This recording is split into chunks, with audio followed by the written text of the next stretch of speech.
سمكة الحجر اللي صورتها ظاهرة قدامكم دلوقتي بتعتبر واحدة من أخطر الأسماك على مستوى العالم. سمكة شديدة الخطورة وعندها شوك كتير مليان سم.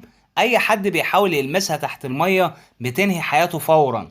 عندها قدرة عالية على التمويه وخداع البشر، لأن أي حد بيشوفها تحت المية بيفتكر إن هي مرجان أو حجر شكله غريب ونادر، وأول ما الشخص بيروح علشان يمسكها بتغرس في جسمه الشوك المسموم بتاعها.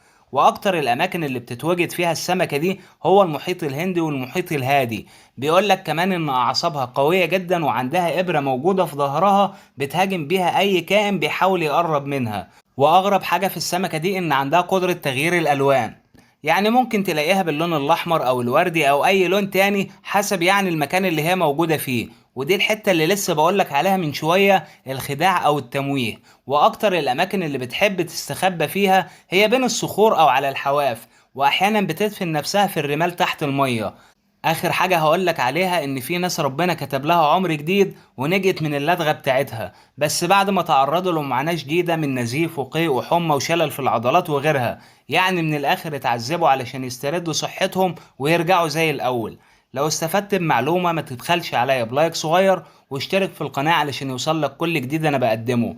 ما تنساش دلوقتي تقولي رأيك في التعليقات. سلام.